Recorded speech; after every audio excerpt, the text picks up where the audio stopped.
Have you ever been given a compliment that you immediately rejected? Why is it so hard to simply say thank you and let it land? So today I want to dive into something so many of us experience: rejecting compliments. I'm going to share you a personal story about a recent moment where I did just that and how it led me to an important realization about the stories that we carry about ourselves. So in this short video, we're going to unpack why this happens, how it's tied to deeper wounds around our worth, and mostly important, how we can start to shift out of this old, unhelpful habit. So this is for you if you've ever struggled to see yourself as others do, if you've felt unworthy of kind words or ashamed of yourself for not, being better. By the end of this short video, you'll have a new perspective on receiving compliments, you'll have permission to leave behind the old stories, and tangible ways to start embracing your worth as of right now. So let's be real about this. Society has conditioned so many of us to downplay our worth. We're taught to be humble, we're taught to not seem too full of ourselves, right? And to constantly strive for some unattainable version of perfection. And as a result, even the simplest compliments can feel uncomfortable, as if we're not allowed to own the good things that others see in us. But when we reject compliments, we're doing something much deeper than just brushing off someone's kind words. We're reinforcing the belief that we're not good enough. We're telling ourselves that what they see isn't real or true. And this keeps us stuck in those old cycles of self-rejection, which can feel impossible to break. But here's the thing, rejecting a compliment doesn't make us humble. It makes us disconnected from ourselves, from the love that others want to offer us, and from the truth of who we really are. But there is some good news here, my friends. There is. This is a habit, which means it is something we can unlearn. And it starts with awareness. So let me share this story about what happened to me over the weekend. Last Saturday night, I went out to a busy pub to catch up with some old friends that I hadn't seen in a very long time. Now, I don't often go out on social dinner dates like this, and I have gained a substantial amount of weight for my body shape and my height in the last couple of years. This is what happens when you start an online business for some of us.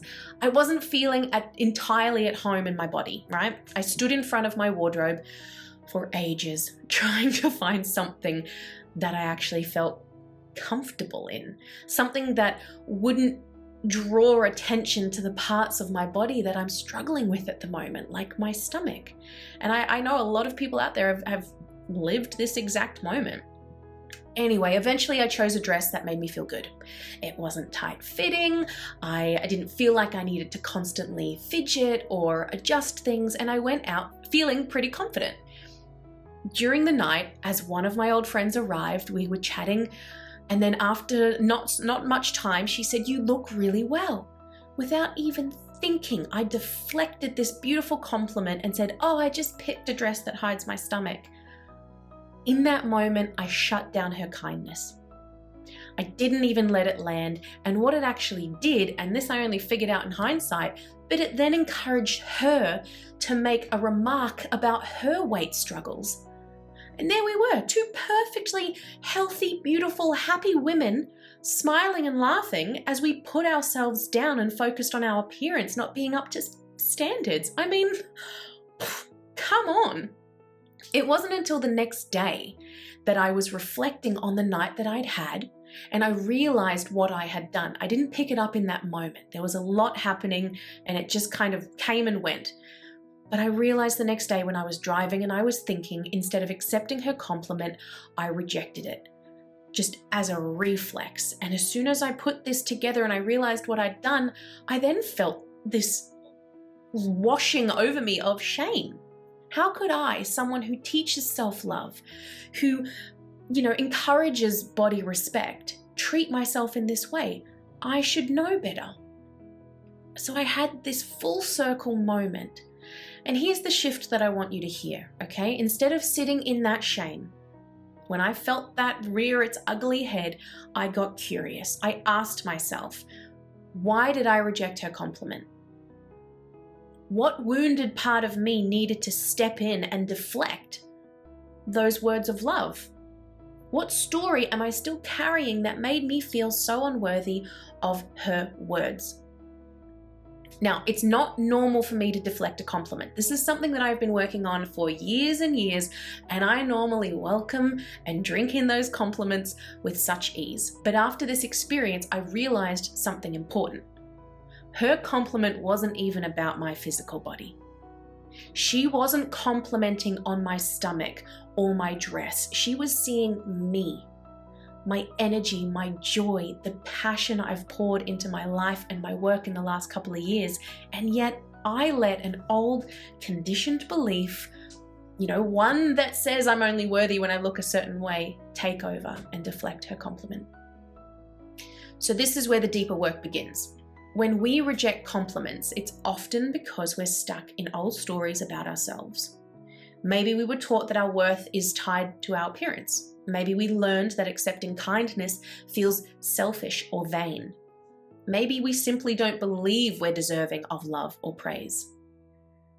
There's a lot to go into there, and a lot of it does come from society and the way that we were raised with the media and tabloids and the way that women are perceived and the standards.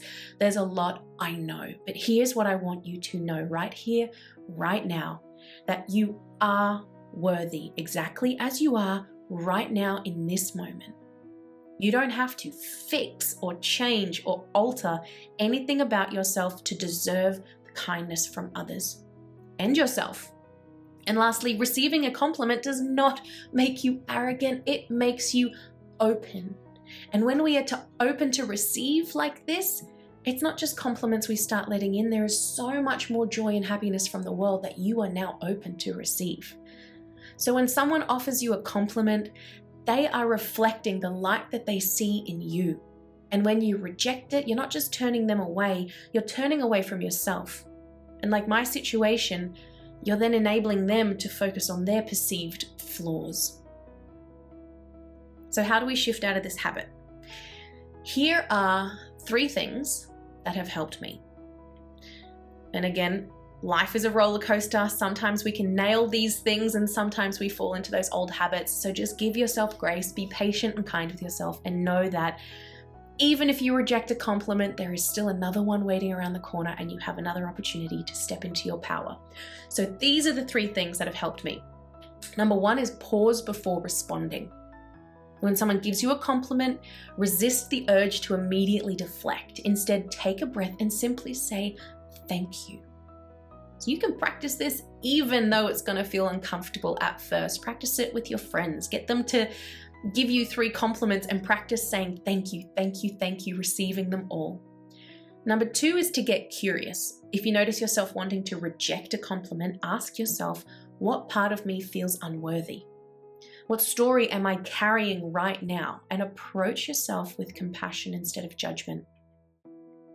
Number 3 is to reframe compliments as connection. A compliment isn't just about you. In that moment, it's about the connection between you and the other person. And when you receive their words, you're honoring the love that they see in you. So let me say this clearly. You don't have to carry around these old habits forever. You don't have to live in a place of self-rejection. You are allowed to release the stories that no longer serve you. And you are allowed to see yourself as worthy of love, kindness, and compliments just as you are. Now, if this resonates with you, I invite you to take this practice a bit deeper. Start noticing the moments where you reject kindness and instead lean into curiosity and self-compassion.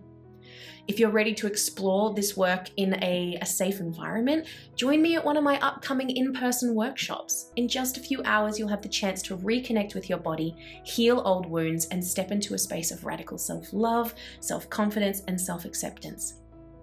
But if you do not live near me in sunny Queensland, Australia, check out my private one-on-one online coaching services where I will tailor sessions specifically to your wants, needs, and desires. All right, everyone, visit my website, rickyyoet.com.au, to find something to support you, and let's start rewriting these stories together. Like, comment, and subscribe if you enjoyed this week's message, and I'll see you next week.